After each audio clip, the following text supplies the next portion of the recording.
Pues si os parece, entramos de lleno en la economía europea. Hemos podido comprobar, o existe un consenso generalizado respecto a que no se esperan cambios significativos en relación con la atonía económica que ha mostrado Europa en los últimos trimestres. Además, los últimos datos de la economía alemana parecen que confirman de alguna forma esta atonía. Constatado un poco este hecho, es el momento un poco de saber, porque está en el aire ese debate, cuánto de monetario tiene el problema europeo, cuánto de oferta tiene el problema europeo, cuánto nos parecemos a Japón, en el contexto también del dudoso, como decía antes, éxito que ha tenido el conocido como Abenomics y demás, y por tanto, cuál es el papel que puede desempeñar, papel adicional al que ya ha jugado el Banco Central Europeo en la salida de la crisis económica. Hay preguntas en el aire, que luego si queréis las vamos matizando, pero que generan también incertidumbre. Es decir, ¿puede la Unión Europea escapar de esta crisis sin más reestructuraciones o más quitas de deuda? ¿Tiene sentido gastar la bala del quantitative easing? ¿Y cuál es la efectividad esperada de esta medida no convencional a la luz de otros programas similares que se han puesto en marcha en el mundo? En fin, profesor. La dificultad que tenemos actualmente es que después de que la política económica, al menos en la zona euro, pero se puede decir también en la Unión Europea, en los últimos años ha consistido en hacer política anticrisis y salir del euro de alguna forma. Todas las reuniones de los consejos europeos, ECOFIN y tal, siempre han sido de este tipo, es decir, que no había nadie ahí para realmente pensar en lo que tú dices, ¿no? A ver cómo miramos para adelante, qué cosas nuevas tenemos. Y en todo este proceso nos hemos acostumbrado, yo no, pero muchos se han acostumbrado a pensar que los problemas que tenemos en la zona euro y tal, pues son problemas que vienen de la demanda, que se invierte muy poco, de que en fin, de que se ahorra mucho, como en Alemania, en fin, ese tipo de cosas. Y hablamos, aunque hablamos mucho, cuidado, hablamos mucho de que hay que hacer reformas estructurales, pero a muchos políticos, por lo visto, se les escapa de que, bueno, si tú mismo dices que hay que hacer reformas estructurales, estás reconociendo, y yo creo que con razón, que tenemos problemas estructurales de gran calado en muchos países de la zona euro. Actualmente los que más los tienen son Francia e Italia. En el pasado eran países como España, que parte de eso lo han sabido resolver, todavía queda recorrido, pero bueno, pues Alemania los tuvo hace 10 años. Es decir, cuando entramos en fases de anquilosamiento estructural en una economía, por las razones que sea, las causas pueden ser muy variadas, pero el hecho es ese, ¿no? Pues entonces tenemos un problema, como decimos los economistas, del lado de la oferta de la economía. Es decir, que no conseguimos elevar el potencial de crecimiento, no el BIP, sino el potencial de crecimiento, del que salen luego también los buenos empleos y tal. Y eso no se combate con políticas monetarias, ni con políticas fiscales. Eso hay que combatirlos con reformas estructurales, por ejemplo, con cosas como, para poner un caso muy concreto, para que no nos perdamos así en cosas muy generales. Yo siempre digo, porque antes dijiste, Fernando, tenemos que ser competitivos, tenemos que entender que con China y todo esto, pues ha cambiado el mundo y tenemos que ser competitivos. ¿En dónde se decide esto de ser competitivos? Eso se decide en la empresa. Para mí eso se decide en la empresa y no en la cancillería de un país o en la Moncloa. Eso se hace en la empresa. ¿Qué necesita la empresa para poder ser competitiva? Pues necesita, por un lado, hacer I+D, o sea, innovación, este tipo de cosas, y para eso tiene que haber condiciones adecuadas para hacer eso, y ahí puede ayudar un gobierno. Pero también necesita mano de obra cualificada, y eso voy ahora, mano de obra cualificada. La competitividad de la industria exportadora alemana se basa en eso, no en universitarios, sino en personas que después del colegio, a los 16 años, hacen un aprendizaje de 2 años, 3 años, en empresas, ahí aprenden hay 94 oficios definidos por las cámaras de comercio alemanas, aprenden lo que hay que saber, por ejemplo, para construir al final un coche. Y el coche alemán que muchos conducen aquí en España, que lo sepan, está hecho por este tipo de gente, que he dicho de paso, entre paréntesis, por eso nuestra tasa de paro juvenil es tan baja, porque salen del colegio, van a las empresas, están registrados como personas ocupadas, claro, no están en paro, a diferencia de otros países que no tienen estos sistemas, pues la gente va vagabundeando por ahí y tal, y según se calcula esto, pues hay un paro juvenil alto, pero eso son entre comillas. Es decir, la competitividad pasa, desde mi punto de vista, por I+D y por estos sistemas duales de aprendizaje de los jóvenes. Y aquí es donde pueden actuar gobiernos. Y esto, desde mi punto de vista, también a nivel europeo, es mucho más eficaz que reunirse, hacer programas con mucho dinero, porque en Europa se piensa que todo se arregla con dinero, ¿no? Otro programa para fomentar el empleo juvenil. Ahora otro programa del señor Juncker, o del Consejo Europeo, de, yo qué sé, 350.000 millones para inversiones públicas, ¿no? Aquí siempre se habla de dinero. Y a mí no me gusta hablar de dinero. A mí me gusta hablar de lo que hay que hacer. Y luego ya veremos cómo lo financiamos. Así es como actúa una empresa, por lo menos lo que a mí me cuentan los empresarios. Ahí no viene nunca alguien a un consejo de administración y dice, aquí me sobran 10.000 millones de euros, ¿qué hacemos con ellos? No, es al contrario, piensan, ¿qué es lo que tenemos que hacer para entrar en el mercado chino? ¿Qué es lo que tenemos que hacer para poder hacer tal? Y luego le dicen al responsable de las finanzas, bueno, y ahora ponte ahí en la mesa y calcula qué es lo que nos cuesta eso y cómo lo financiamos. Yo creo que así es como tiene que ir. Primero hay que tener el objetivo claro de lo que queremos hacer para seguir adelante, ya fuera de cosas de presupuesto nacional y déficit y todo eso, que también hay que hacerlo, pero primero eso, y luego hablamos de la financiación. Pero es que en Europa estamos todavía en eso de que primero dinero, y luego sale dinero ahí, y eso es lo que pasa, que cuando hay mucho dinero por ahí, pues se busca un objetivo, ¿no? Porque claro, ahí hay funcionarios que están trabajando, cualquier funcionario cuando va por la mañana a trabajar dice, bueno, ¿y ahora qué hago? Pues voy a inventarme, yo qué sé, voy a hacerle un puente en donde sea, aunque no haya agua y no haya río. O hago un aeropuerto, que tampoco hace falta, pero lo hago porque queda bonito, ¿no? Así surgen estas cosas fantasma, que luego nos reímos de ello, hacemos nuestros chistes y tal, pero es que eso proviene de eso, de que no se ha planteado primero qué es lo que quiero hacer, sino ¿qué hago con el dinero por ahí? Como tampoco ahora en Europa, con todos estos programas que hacemos.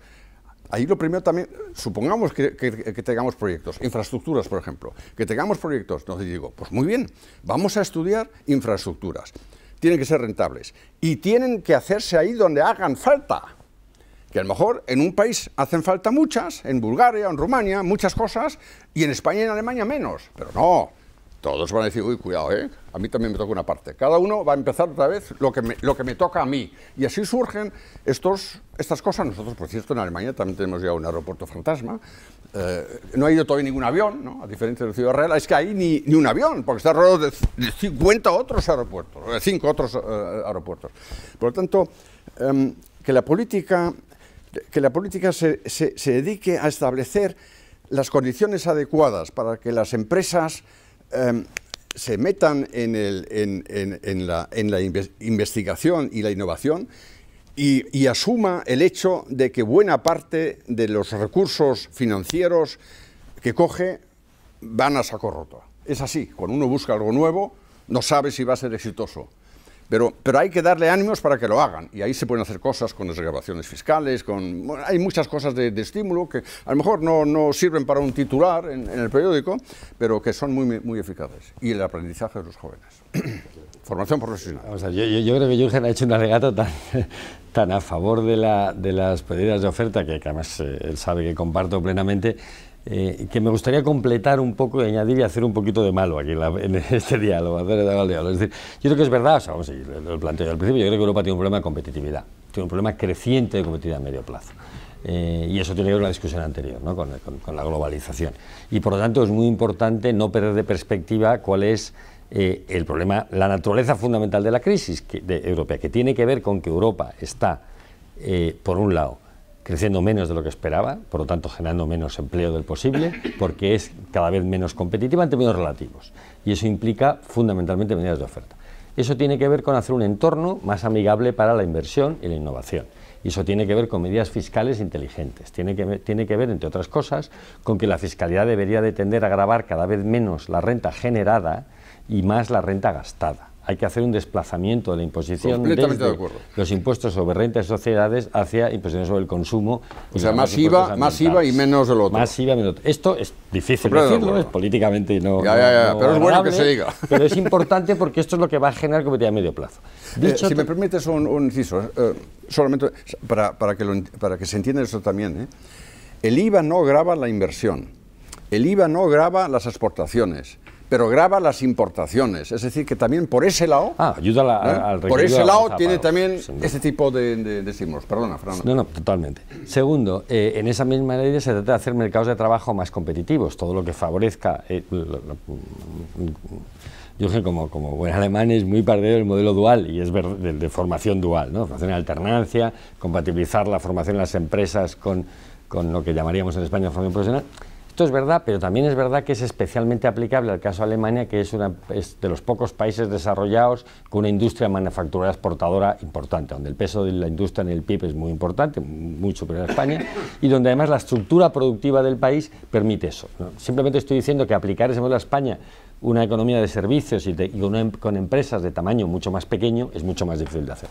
Lo cual no quiere decir que haya que hacerlo, que no haya que hacerlo, quiere decir que hay que pensárselo más despacio, porque la estructura productiva española no es tan favorable a ese sistema de práctica, ¿no? Pero no pensar ad infinitum. Pero quiero decir que hay que tener cuidado, no, porque las realidades productivas son distintas, ¿no? Y estoy de acuerdo en eso, o sea, estoy de acuerdo que esas son las dos prioridades fundamentales. Hagamos un entorno más favorable a la inversión y hagamos un entorno económico, esta es la gran prioridad de la política económica, que haga más favorable la creación de empleo. Y por lo tanto, tiene poco sentido que en España tengamos cotizaciones a la seguridad social tan altas que graban fundamentalmente la creación de empleo. A mí, por cierto, un inciso de política española, me llama la atención que el otro día, probablemente sin saberlo, el líder de Podemos hablase del modelo danés, porque el modelo danés, para que nos entendamos todos, tiene un IVA del 27%, del 27%. Y con eso se financia el estado del bienestar danés. Es decir, que una de las cosas que en España sería importante que empezásemos a discutir es no tanto sobre la calidad, cantidad y cualidad del estado de bienestar, sino de cómo se financia, porque hay maneras mucho mejores que otras de financiarlo, y probablemente la española es la peor, pero bueno, no quiero entrar en el debate español. Quería, perdona que me haya extendido tanto, porque sí quiero poner encima de la mesa un tema que a mí me parece también especialmente importante en Europa. Europa es un animal en construcción, y esto hay que decir, la Unión Monetaria, la Unión Europea, la Eurozona, para entendernos, es un animal en construcción, es un animal que tiene unas reglas difíciles de entender fuera de la Eurozona, porque es verdad que ni los propios europeos las entendemos, de otra cosa porque el lenguaje es a veces excesivamente burocrático, críptico, esto es el Eurogrupo, ahora se acaba de hacer el informe sobre el mecanismo de alerta, el proceso de desequilibrios macroeconómicos, el procedimiento, todo un lío que ni siquiera los que nos dedicamos a esto full time somos capaces de entender. Es parte de la estrategia, creo. Bueno, pero es parte del problema, totalmente. Entonces, yo creo que lo que tenemos que ser conscientes es que Europa está inmerso, cuando hablo de Europa ahora voy a hablar específicamente de la Eurozona, en un proceso de unificación monetaria que tiene unas reglas, unas lógicas, unas implicaciones de las que todavía no hemos sido plenamente conscientes. Y eso está detrás del parte del estancamiento europeo. Hemos creado unas incertidumbres nuevas y hemos prescindido de ciertos mecanismos de ajuste tradicionales. Y yo creo sinceramente que mucho más importante que esta política europea, este nuevo consenso de política que nació a raíz del discurso de Draghi famoso en Jackson Hole y que luego parece que ha hecho suyo la Comisión Europea, que es hagamos políticas de demanda tanto fiscales nacionales como europeas, el famoso plan Juncker a escala europea, y las nacionales, la insistencia en Alemania, en otros países que tienen superávit fiscal de que gasten más, ¿no? Esa por un lado. Por otra parte, política monetaria extraordinariamente expansiva, entrando incluso en la posibilidad de financiar deuda pública directamente, el famoso problema que tenemos con el Bundesbank y el BCE, que yo creo que es un problema excesivamente aludido o referido, porque ni tanto ni tan calvo, es decir, no pasa nada porque el BCE compró un poquito de bonos públicos, ya los compró en su momento, por cierto, con el famoso Sometés, y tampoco va a valer para mucho, o sea que por eso digo que está excesivamente valorado en ambas partes de la película. Ni es un drama que el BCE compre bonos nacionales, ni va a ser la panacea que va a solucionar los problemas de la reestructuración europea. Pero digo, segunda pata. Y tercera, las reformas estructurales de las que he hablado. Pero a mí lo que sí me parece importante es que nos fijemos en que Europa tiene unas reglas difíciles de entender. Y voy a ver si me explico muy brevemente. Y, insisto, estoy hablando de la eurozona. A diferencia de Estados Unidos, Europa no tiene un fondo de estabilización a escala europea importante que le permita distribuir mejor, compensar los distintos ciclos económicos en las distintas regiones de la eurozona. Y uno de los problemas fundamentales que tenemos en Europa es que cuando una parte de la eurozona, veas España, Italia o el sur de Francia, entra en recesión, no hay un mecanismo de estabilización económica a escala europea que permita evitar eso. Pero es que además hasta ahora, y esa ha sido la gran novedad positiva del año 2014, hasta ahora no entraba capital público porque no había ese fondo de estabilización, pero tampoco entraba capital privado por la fragmentación financiera, porque en la medida en que ese país tenía problemas de crecimiento, tenía problemas en su sistema bancario, tenía problemas en la calidad crediticia del soberano y por lo tanto lo que hacía es que entraba menos dinero. A diferencia, por el caso de Kansas, que cuando hay un problema en Kansas, los bancos de Kansas o el sistema financiero de Kansas no se ve. Evitar que el ciclo de crisis bancaria se traduzca en una crisis soberana y sea a la vez un factor de recesión económica, es a lo que intenta contestar la Unión Bancaria y creo que ha sido una de las piezas fundamentales para completar la arquitectura europea que ya entró en vigor en noviembre con el mecanismo único de supervisión y que vamos a ver con el mecanismo único de resolución. Y que me parece mucho más importante que el nivel de los tipos de interés o la extensión del quantitative easing o la compra de bonos o no públicos por el BCE, me parece mucho más importante que la unión bancaria empiece a jugar, porque eso lo que hace es que las empresas sean juzgadas y los bancos sean juzgadas por la calidad de su producto, por el flujo de caja, por su competitividad, por su capacidad de devolver o por la calidad de su balance, y no por la nacionalidad de donde estén domiciliadas. Pero quedan cosas por hacer. Insisto, yo creo que es importante seguir replanteándonos, y cuando digo replantearnos es porque no tengo una respuesta, pero sí que creo que es un problema. Tenemos que tener un presupuesto de estabilización europeo importante. Tenemos que ser capaces de facilitar la movilidad de la fuerza de trabajo dentro de Europa. Y esto plantea problemas importantes, porque estamos hablando de migraciones, y estamos hablando de migraciones significativas. Si uno ve cómo se ajusta la economía americana, pues básicamente es que queda muy poca gente donde no hay trabajo, en Kansas, Iowa, Idaho y el Midwest, y la gente se va. Y eso dentro de Europa es todavía muy difícil. Y es muy difícil no solo por temas sociales y políticos, por estos brotes nacionalistas de contaminación, sino también porque tenemos todavía mecanismos institucionales que tienen que ver con la portabilidad de las pensiones, que tienen que ver con la portabilidad del seguro de desempleo, que tienen que ver con completar eso que se ha venido a llamar la Europa social, que es muy importante para permitir que estos ciclos económicos de Europa no sean tan dramáticos y no generen tensiones. Y yo creo que este es el tema que a corto plazo la Unión Europea, la Eurozona, insisto, tiene que resolver en 2015. Creo que 2015 va a ser el año, o debe de ser el año, en el que a la vez que ponemos las patas fundamentales para empezar a hablar de competitividad y nos centramos en los temas importantes que tienen que ver con innovación y con empleo y con productividad, también acabamos de completar el edificio de la Unión Monetaria en lo que significa, insisto, eso que hemos llamado unión fiscal, que tiene muchas distintas acepciones y que seguro que no vamos a estar muy de acuerdo sobre en algunas de ellas, pero que creo que el concepto básico de que Europa necesita un fondo de estabilización europeo es importante y estaríamos de acuerdo, espero. Y dos, en que tenemos que avanzar en la unión social que haga más fácil que el movimiento natural de la población, las migraciones, sea un factor de equilibrio económico como lo es en toda zona monetaria consolidada, como son los Estados Unidos, como es China o como es Brasil, ¿no? Esto es importante para que Europa alcance su potencial de crecimiento. Y sí tiene que ver con el potencial de crecimiento, no con el nivel de los tipos de interés, que me parece que es una discusión, entre comillas, irrelevante, marginal, no diría yo irrelevante, ¿no? El tema del lo que tú llamas el Fondo de Estabilización, eso tiene una digamos, una implicación muy fundamental y es posiblemente también parte de la, digamos, yo no diría mala construcción, pero de una construcción un poco extraña de nuestra zona euro o de nuestra Unión Europea.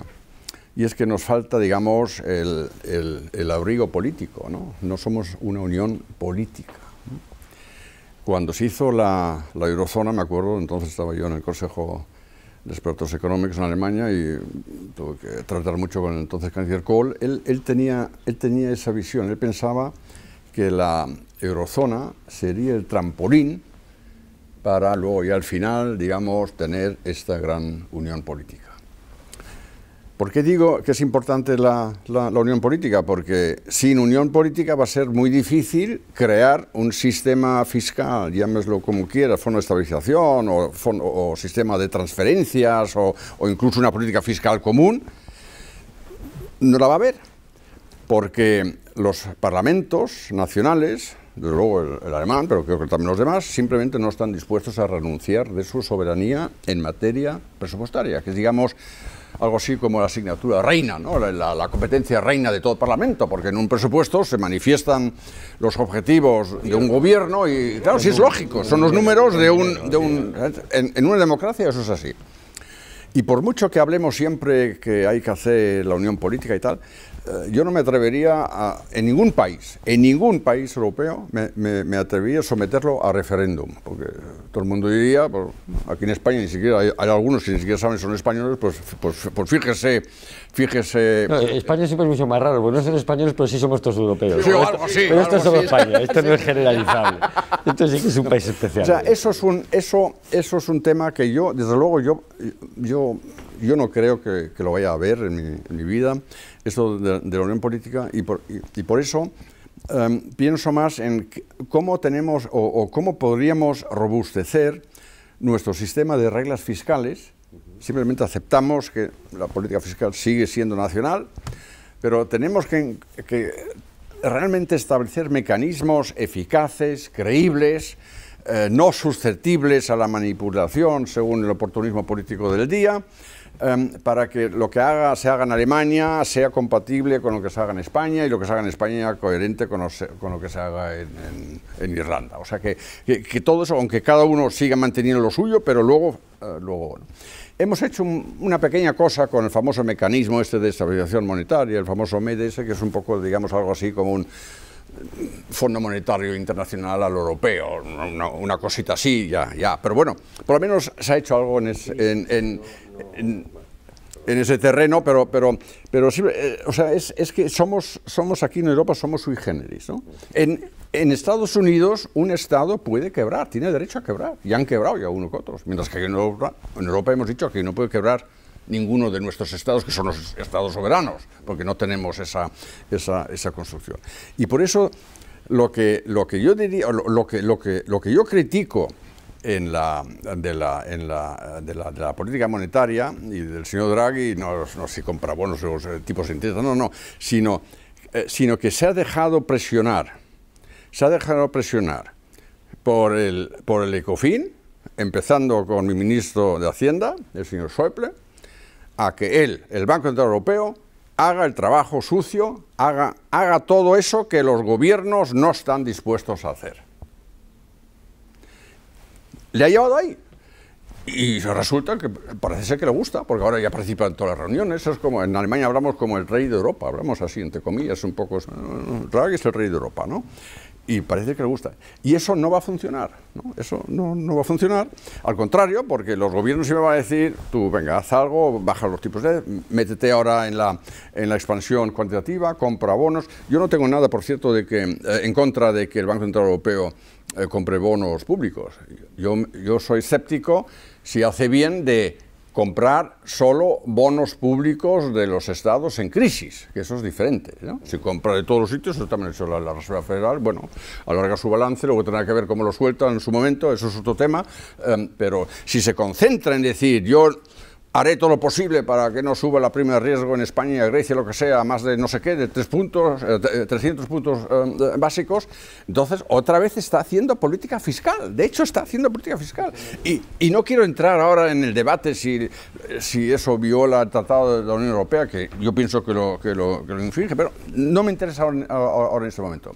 Yo creo que así como está construida la Unión Europea, tenemos que tener muy claro una división de trabajo, para llamarlo de alguna forma y retomar el tema del principio, entre las competencias de la autoridad monetaria, que es europea, puramente europea, y las fiscales, presupuestarias que son nacionales. Y eso tiene que estar separado y cada uno tiene que saber cuál es su papel. Y nadie debe de intentar ahora, digamos, utilizar al otro para sus fines. Mira, me gusta mucho, has dicho varias cosas que me gustan mucho, primero, no solo porque comparto, sino porque creo que arroja mucha luz sobre el debate. La primera, y además que comparto, es que al BCE le estamos empujando, le guste o no, tú dices que le gusta, yo no estoy muy seguro de que en su momento le gustase, pero le hemos empujado a tomar decisiones que no le competen, que son decisiones fiscales. En eso no puedo estar más de acuerdo, pero le hemos empujado a los políticos europeos. ¿Por qué? Y en parte, y eso es lo que más me ha gustado, porque tú has citado al canciller Kohl con toda la razón, porque cuando el proceso de unión monetaria se puso en marcha, claro que había detrás un proceso de unión política, y claro que tenía sentido hacerlo así. Entonces, ¿qué es lo que a mí me parece? Que mientras Europa no sea capaz de volver a visualizar ese proceso de unión política final, este invento no va a funcionar. Porque en última instancia este invento de la eurozona exige una unión política detrás, exige que no necesariamente tiene que ser los Estados Unidos de Europa, que será probablemente una cosa en la que los Estados nacionales mantengan muchas mayores competencias de las que tienen los Estados de Estados Unidos, por razones obvias, porque no es lo mismo, son 500, 1000 años de historia de algunos de los países soberanos en Europa, pero que es importante porque al final del proceso una unión monetaria, un banco central, responde a una zona en su conjunto y es necesariamente en última instancia un instrumento fiscal, porque en última instancia la inflación es un impuesto y es una manera de financiar el déficit público. Eso lo sabes tú también como yo, o mejor que yo probablemente, ¿no? Pero además, y esto es importante, en el proceso inicial, y yo tengo toda la simpatía del mundo por la posición alemana cuando dice, mire usted, que has introducido el tema de las reglas fiscales, ¿no? Que me parece muy importante. Porque al final este proceso dice, mire, muy bien, yo puedo estar de acuerdo a compartir parte de este presupuesto federal europeo, pero con una condición de partida, que quiero saber cuál es el déficit que voy a tener que financiar.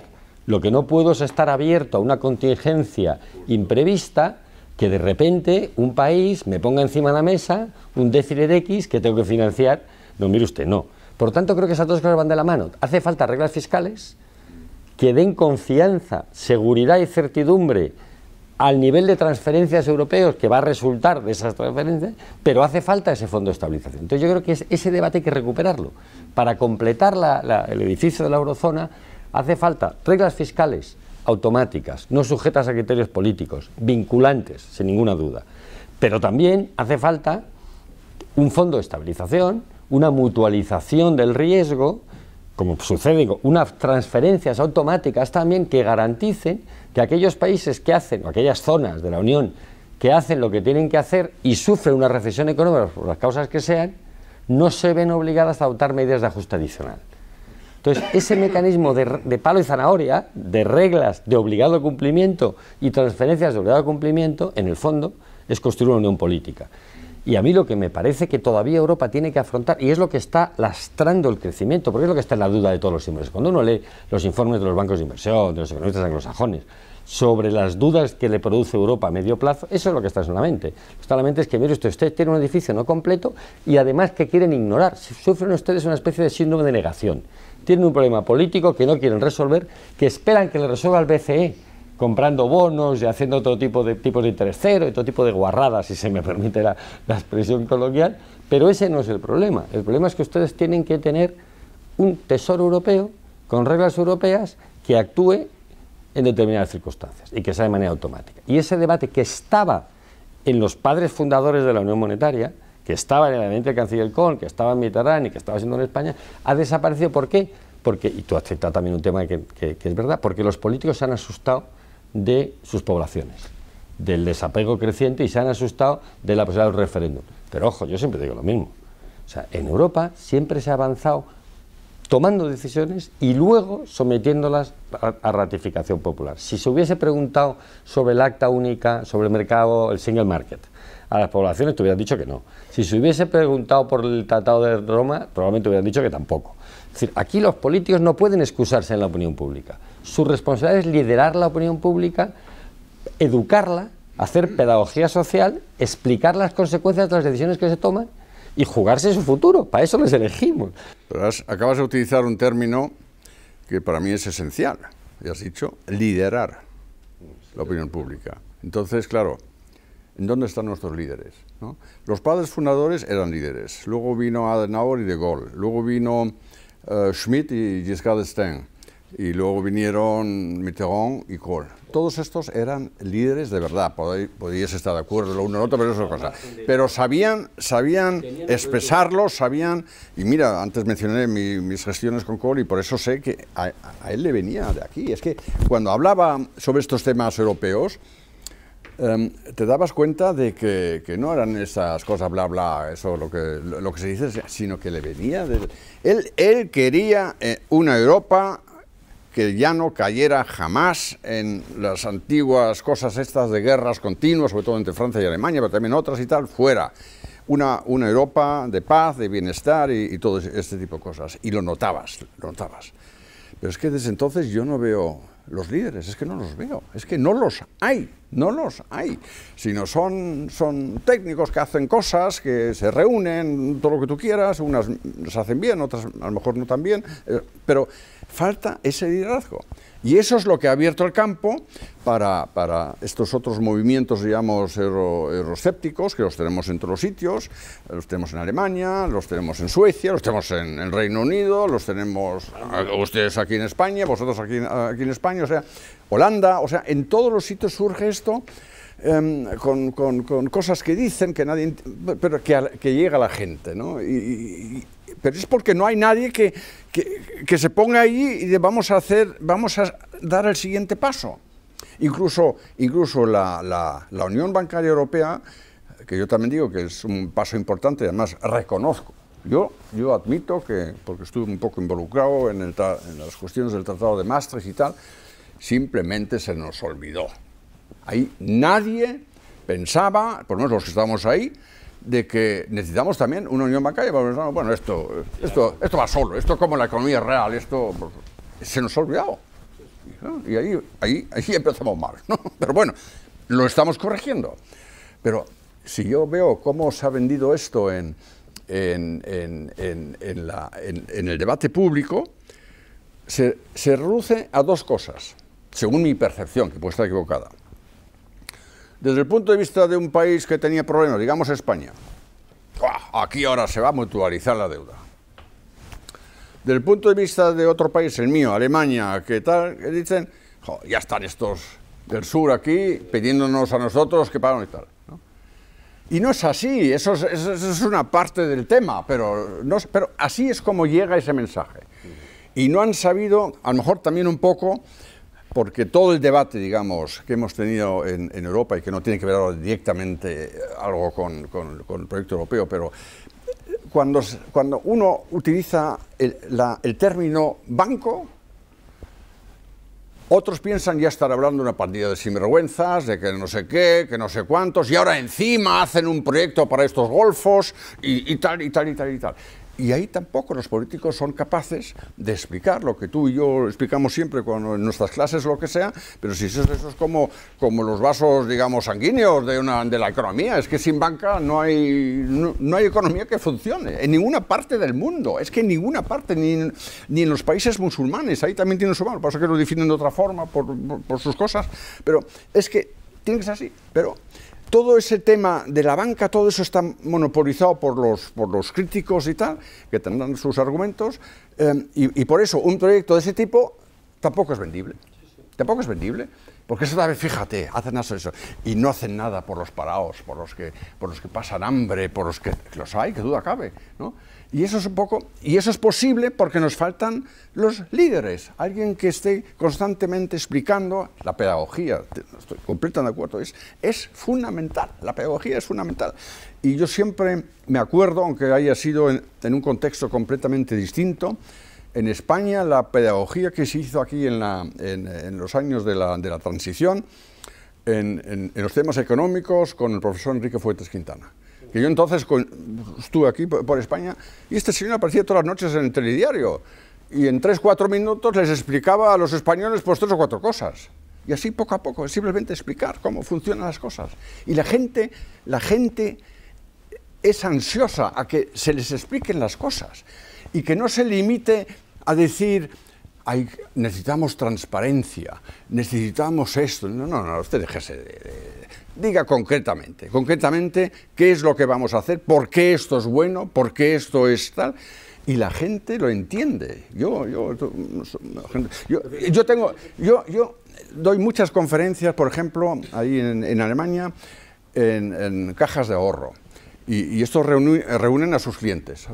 O sea, ahí viene el ciudadano normal, hay 200, 300 personas, y luego noto las preguntas que me hacen. Cuando yo he dado ahí mi conferencia, y luego ellos hacen las preguntas, y ahí noto lo que les afecta de verdad. A veces son unas cosas increíbles, miedos que tienen, también hasta reforma monetaria, que van a perder todos sus patrimonios, que si los españoles son no sé qué, y los griegos y tal, y tal, y tal.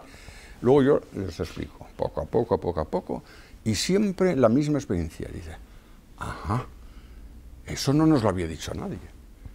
Y se van a su casa y están convencidos de que aquí no pasó nada, que esto se hace porque hay que hacerlo y se acabó.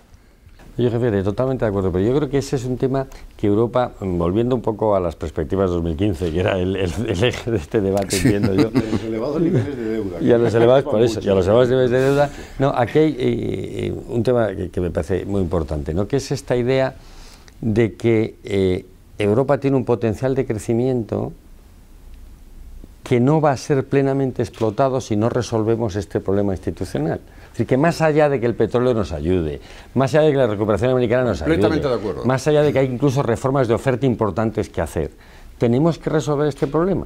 Que este problema, y enlazo con el tema de la deuda para no obviarlo, tiene que ver con dos cosas distintas. Uno, lo que llamamos los legacy assets, es decir, la deuda heredada, para entendernos, ¿no? O sea, el bagaje con el que uno llega a la crisis. Y dos, cómo nos aseguramos que de aquí en el futuro no se reproduce el mismo problema. Quiero que hagamos ahí y hay que separarlo. Y yo insisto, conozco perfectamente que los economistas, digamos, en general, en los países nucleares de Europa quieren separarlo. Yo creo que se pueden separar solo a medias, porque gran parte del legado tiene que ver con el mal funcionamiento de la Unión Europea. Te voy a poner el ejemplo que estás completamente de acuerdo conmigo. España no hubiera sido nunca capaz de tener un déficit exterior de 10 puntos del PIB durante casi 3 años consecutivos si no fuese por el euro. España ya hubiera tenido que devaluar. Si no hubiera venido lo que los anglosajones llaman el dinero alemán tonto. Bueno, pero que el dinero alemán, sí, que ahora el dinero alemán tonto quiere cobrar. Sí, claro. Y entonces yo insisto siempre que el dinero alemán tonto quiere cobrar en la medida que el dinero español tonto pueda pagar. Y por lo tanto tenemos un problema los dos, el alemán tonto y el español tonto. El alemán tonto por prestar y el español tonto por invertir mal, ¿no? Pero la realidad es que por lo tanto no es tan difícil separar el legacy asset, no la herencia del futuro. Pero es verdad que hay que separarla a efectos, primero, pedagógicos, de explicarlo, y dos, porque tienen resoluciones distintas. El problema del futuro es cómo diseñamos un sistema que esto no se vuelva a repetir. Y por lo tanto, cómo introducimos reglas de obligado cumplimiento y fondos de mecanismos de estabilización ex ante. El problema del pasado, y es lo que tú quieres plantear, es ahora cómo reestructuramos, cómo resolvemos estos niveles de endeudamiento que en algunos países son excesivos. El caso de Grecia es evidente. Y al final tenemos que establecer un sistema de reestructuraciones de deuda ordenadas, no dramáticas, que permitan, como tenemos a nivel privado, la famosa segunda oportunidad, este debate de la segunda oportunidad que los anglosajones son tan partidarios y que aparece que han resuelto, ¿no? Que luego parece, luego va a estar al debate político en Estados Unidos, está mucho menos resuelto de lo que nos queremos aquí. Pero bueno, quiero decir que tenemos que generar un mecanismo que permita que los niveles de deuda no sean un lastre para el crecimiento futuro ad eternum, como lo tenemos a nivel de una empresa o lo tenemos a nivel de un individuo. Y por lo tanto parece que a nivel de los países, de la deuda soberana, también tenemos que hacerlo. Esto hay un mecanismo implícito, que es el que en el fondo, sin decirlo, estamos haciendo, que es que le traspasamos la deuda soberana a acreedores institucionales, es el Banco Central Europeo, el Fondo Monetario Internacional, la Comisión Europea, y esto es como una especie de banco malo, digamos, para que nos entendamos, ¿no? Lo aparcas ahí en unos vehículos que no van a cobrar nunca, y ya veremos a ver, pero nunca decimos que no se va a pagar, mantenemos los tipos extraordinariamente bajos mediante represión financiera, entonces los acreedores no cobran, pero da igual, porque como no tienen fines de lucro, no son sociedades anónimas, pues no pasa nada. Esta es la peor manera posible de resolverlo, porque es negar el problema, y plantea todo tipo de tal. Yo creo que en algún momento, en algunos países, y el caso de Grecia me parece paradigmático, pero a lo mejor también hay que plantearse en Portugal, tenemos que ser capaces de establecer mecanismos de deuda, de reestructuración de deuda soberana no dramática. Y ahí hay mucha gente estudiándolo, hay muchos economistas alemanes que han hecho propuestas significativas, el propio Fondo Monetario Internacional también ha puesto encima de la mesa algunas propuestas. Lo que falta es el reconocimiento político. Es verdad, y con esto acabo, es verdad que con esto de las reestructuraciones de la deuda pasa como con las devaluaciones. O sea, no hay que hablar tanto y sobre todo nunca antes de hacerlas. O sea, uno tiene que encontrarse un lunes por la mañana con que ese fin de semana se ha hecho, porque si lo haces genera todo tipo de incentivos perversos. Pero también es verdad que en algún momento la Unión Europea, en la eurozona, en esa completud, digamos, del paquete institucional, tiene que afrontar este tema, porque es muy difícil pensar una salida para Grecia que no sea explosiva si no se resuelve la cuantía. Es muy difícil pensar incluso para Portugal. Si afrontamos el problema de la reestructuración de la deuda, tiene que estar claro que hay que dar claro de que también incorporamos la deuda pública. O sea, que no hagamos como en Grecia con la famosa quita, que solo eran acreedores privados, sino que tiene, claro, eso es un problema, porque claro, el Banco Central Europeo, bueno, pero por otro lado, el Banco Central Europeo tampoco puede quebrar, como todos sabemos, porque, bien. Pero eso es un tema pendiente. Otro tema pendiente, se me ocurre en estos momentos, en el contexto de la Unión Bancaria Europea y los nuevos requisitos de capital para la banca y tal, hemos dejado de resolver una cosa, y que es si hay que provisionar con capital o no los activos de bonos estatales. Yo digo que sí, que hay que hacerlo. Hasta ahora, en el pasado, siempre hablábamos de que, bueno, estos son bonos absolutamente seguros, aquí no pasa nada, entonces no hay que hacer nada, que no sé qué. Desde Grecia sabemos que no es tan seguro, ¿no? Y que también pueden ser insolventes y tal. Y por lo tanto, en Basilea 3, en el acuerdo internacional sobre exigencias de capital, tampoco se ha resuelto, sino se sigue manteniendo esa idea de que son bonos. Yo creo que no, que si queremos ir hacia, digamos, robusteciendo nuestras reglas, también tiene que estar esto claro. Ya lo sé que a los bancos nos gusta porque les cuesta dinero, claro, ellos prefieren así, poder comprar bonos del Estado, tienen la herramienta de que sea, ahora es un poco baja, pero puede cambiar otra vez, pero no tener que provisionar, ¿no? Pero esto posiblemente tenga también un efecto colateral, que cuando se habla en determinados países de que el crédito a las empresas, a los hogares, no fluye con normalidad y tal, a lo mejor también es un poco por eso, ¿no? Entre otros factores, ya sé que hay muchos factores que ahí influyen, pero también puede ser eso, de que desde un punto de vista de un banco, digo, bueno, mañana se me convierte en un moroso, no sé qué, nada, yo compro del Estado español, ya está, aunque me den solo el 1,5% y tal, pero no tengo que provisionar. Y yo digo que hay que provisionar. Eso es una cosa. La otra tarea pendiente, dentro de lo que tú también decías antes, que hay que seguir, digamos, completando esto de la Unión Bancaria Europea y tal, es que necesitamos en Europa posiblemente un régimen un régimen concursal, entre comillas, para los estados. Esto es un tema antiguo que ya se discutió en el Foro Monetario Internacional, como bien sabes, hace ya 10 años y tal, porque lo necesitamos también a nivel global. No se trata de liquidar a estados si están en una situación precaria, como hoy en día el régimen concursal moderno de las empresas tampoco consiste en liquidar la empresa, sino todo lo contrario. Se trata de reflotarla. ¿Cómo salvar la empresa? Exactamente, de eso se trata. Y acreedores pierden. Lo que pasa es que tiene que venir uno de afuera para decir lo que hay que hacer, y no lo pueden decir los que estaban antes ahí. Y lo mismo pasa con los estados, ¿no? Decir, bueno, vamos a ver, si un estado entra en una situación de esas, como entró Grecia en su día o otros países, pues bueno, venga, tranquilo, vosotros ahí de paseo, y ahora van a venir los que sean, van a estudiar esto y vamos a ver cómo salgan, y eso incluiría también reestructuración de deuda, en fin, todo este tipo de cosas. O sea, también es esta asignatura de decir, bueno, a ver si aceptamos también eso.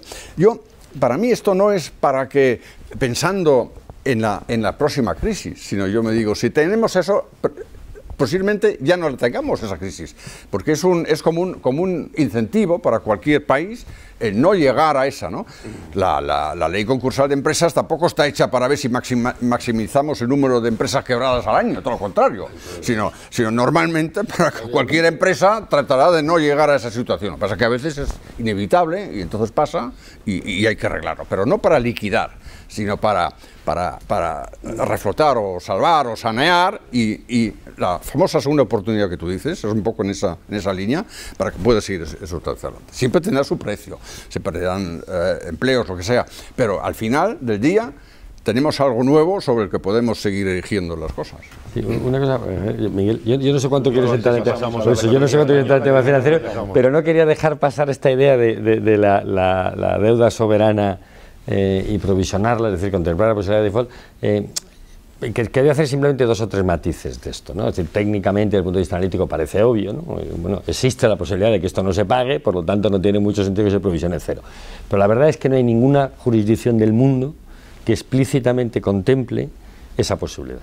Los Estados Unidos no lo han hecho nunca, ningún país del mundo nunca en la historia ha establecido legalmente la posibilidad de que la deuda que ellos emiten no se pague. ¿Por qué? Porque será algo así como invitar a la especulación. Quiero decir que ese problema hay que plantearlo con mucho cuidado.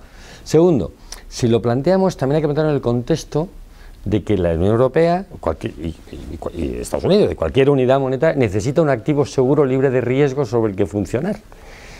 Gran parte de la regulación de Basilea a la que tú hacías referencia tiene que ver no solo con capital, sino con liquidez.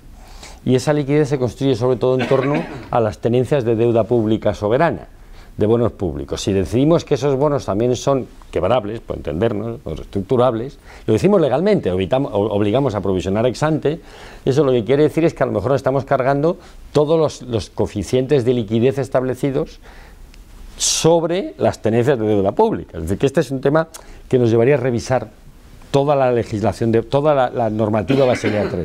Y tercero, que yo creo que también tendremos que reflexionar, y acabo ya con esto los temas financieros, algo que el moderador quiera que sigamos. A mí me produce una cierta paradoja esta situación en la que estamos de buscar que los bancos sean lo más solventes posibles, tan solventes que no van a ganar dinero nunca. O sea, yo creo que en este equilibrio entre solvencia y rentabilidad, la mejor manera de asegurarte que un banco es solvente es que sea rentable. Si trabajamos internacionalmente para asegurar la solvencia en cuanto a coeficientes de liquidez, coeficientes de capital, es decir, disminuyendo su rentabilidad, limitando qué inversiones, qué activos, qué actividades pueden realizar, etcétera, va a disminuir significativamente la solvencia, la rentabilidad de los bancos. Y por lo tanto, a medio plazo va a disminuir también su solvencia. O sea, que yo creo que hay que dar una vuelta un poco por acabar. O sea, en toda esta regulación bancaria nos ha pasado, como en muchas otras partes de la política, que funciona la ley del péndulo, ¿no? Ante una crisis evidente en que los bancos han fallado en lo que es la naturaleza de su esencia, la esencia de su negocio, que es medir el riesgo, y se han equivocado, aparte de actividades más o menos ilegales o impresentables que han podido realizar. En su conjunto, yo creo que razonable decir y equilibrado decir que los bancos han errado en medir el riesgo, que es su negocio. Ante eso nos hemos ido al otro extremo, que es asegurarnos de que no asumen ningún riesgo. Ojo. No, yo lo que digo es... No, digo tú, digo todo. No, es importante yo creo que los bancos y grandes empresas están ahí para hacer lo que ni tú ni yo hacemos en nuestro trabajo, y es asumir riesgos, ¿no? Nosotros somos más bien así, no nos gustan los riesgos, por eso nos dedicamos a... formación profesional, como yo digo, la prueba es que no asumen mucho riesgo. Tienen que asumir riesgos. Lo que yo exijo es que los riesgos que asuman los sepan controlar o medir. Eso es lo que tienen que saber. Y claro, y si fallan ahí, tenemos un problema. Por lo demás...